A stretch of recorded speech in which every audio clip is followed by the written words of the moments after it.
So hello and welcome to versatile comedian. So हमारे यहाँ क्या हो रहा है कि जैसे आप दोस्ती करते हैं ना, दोस्ती में उसके कुछ रीजन्स होते हैं, कुछ फेवर्स होते हैं कि किसी की पढ़ाई आपको बहुत अच्छी लगी, किसी का व्यवहार आपको बहुत अच्छा लगा। हम लोग अटेंडेंस के लिए दोस्ती कर रहे हैं दोस्तों के साथ।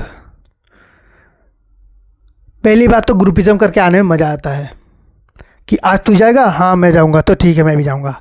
यार हेलो, हाँ आज मैं नहीं जाऊँगा तो मैं भी नहीं जाऊँगा। हमारा ऐसा चल रहा है। अटेंडेंस के लिए हमने टीचर के साथ दोस्ती कर ली है। टीचर के साथ मजाल कभी टिफ़िन छुट्टी में हम लोग अकेले टिफ़िन खा ले, नहीं टीचर को खिलाना ही है। टीचर ने भी आजकल टिफ़िन लाना बंद कर दिया है। हम टीचर के साथ खा रहे हैं क्योंकि हमारे अटेंडेंस कम है। हम चाहते हैं कि टीचर्स हमारा साथ दें और दे भी रहे हैं, टीचर्स दे भी रहे हैं। एक बंदा तो बिल्कुल स्कूल ही नहीं आया पूरे साल, उसने सिर्फ सर के लिए टिफ़िन भेज दी। पूरे क्लास में सबसे ज़्यादा अटेंडेंस उसी के थे। हमने 2-3 दोस्त रखे हुए हैं जो हमारी आवाज़ में ना प्रेजेंट गिराते हैं। हमारी आवाज़ में हमने मिमिक्री एक दूसरे की ऐसे सीखी हुई थी कि टाइम पढ़ने पे बंदे खड़े होकर बात भी कर रहे हैं। सर को पता नहीं चल पा रहा, सर डेली पढ़ा रहे हैं, डेली देख रहे हैं, सर को पता नहीं चल पा रहा कि ये बंदा वो सेम ही है। मेरा एक दोस्त है जो 5 लोगों के रोल नंबर गिराता है, 5 लोगों के। एक दिन वो नहीं आया था, 5 के 5 उसका रोल नंबर गिरा रहे थे, फिर वो पकड़ा गया, उसका एब्सेंट गिर गया।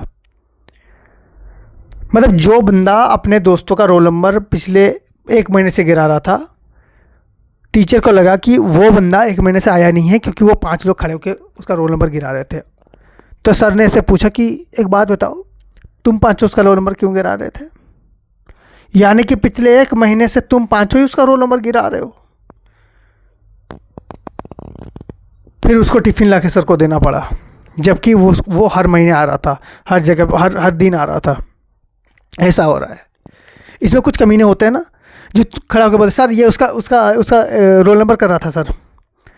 एक दिन वो उसने अपने दोस्त को बोला था, फिर पूरी क्लास खड़ी होकर बोल कि सर ये उस बंदे का रोल नंबर गिरा रहा है। फिर हमारे कॉम्प्रोमाइज़ भी हो जाता है। और ऐसा कॉम्प्रोमाइज़ होता है ना कि 6 महीने के बाद किसी एक बार भी ऐसा नहीं है कि रोल नंबर नहीं गिर रहा। हर किसी का, बंदे 3 आए हैं पूरे क्लास में, बंदे 3 आए हैं। 72 लोगों का रोल नंबर गिर चुका है अब तक। टीचर को समझ में नहीं आ रहा। हम लोग अपने दोस्तों का रोल नंबर गिराने भाई। और अपने बेस्ट फ्रेंड के साथ तो अलग ही हो जाता है। अगर आपका कोई दोस्त, आप 3 लोग हैं बेस्ट फ्रेंड हो के, फिर आप काम बन गया।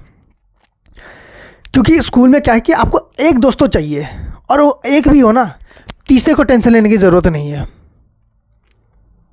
तीसरे को टेंशन लेने की ज़रूरत नहीं है क्योंकि उसका रोल नंबर गिर रहा है। टीचर्स गिरा रहे हैं उसका रोल नंबर। दोस्त यहाँ पर अलग अलग आवाज़ में उसका प्रेजेंट डाले जा रहे हैं। वो बंदा घर में बैठ रहे लूडो खेल रहा है, पढ़ाई उसकी चली जा रही है। हमने ऐसे किया हुआ है दोस्तों को। कई बार ऐसा होता है ना कि देखो, मेरा कोई भी अगर प्रेजेंट डाल देगा ना, मैं कल उसको ये दूंगा। हमारे यहाँ डील्स थी भाई। एक दिन अगर रोल नंबर डाल दिया तो ये, दूसरे दिन डालो तो ये। अगर सोचो कोई बंदा जाता है प्रिंसिपल के ऑफिस में, वहाँ जाके अगर रोल नंबर गिरा के आ जाता है, मतलब अटेंडेंस लगा के आ जाता है ना उस बंदे की, उसके लिए अलग डील्स थी। उसके लिए हमारे कॉलेज में एक कंपनी थी, छोटी सी कंपनी थी, 6-7 लोग थे उसमें। और वो ऐसा टेंडर लेते थे हर किसी से जिसका रोल नंबर कम है ना, अगर वो उनकी फुलफिलमेंट करे जो भी वो बोल रहे हैं, बस हो गया। फिर कई बार मैडम आई हैं प्रेजेंट गिराने के लिए, उनको डाइवर्ट करके साइड कर दिया, खुद जाके उस बंदे का सारा अटेंडेंस लगा रहे हैं। कोई उनको नहीं जाता था, क्यों? माफिया थे वो, अटेंडेंस माफिया। लोग उनसे भिड़ नहीं रहे। क्यों? अरे भाई आज नहीं तो कल तो तुम्हें उसकी ज़रूरत पड़ेगी ना। ऐसा हो रहा है। So thank you so much for watching this video. If you like, then please like. Thank you so much, and subscribe and share with your friends.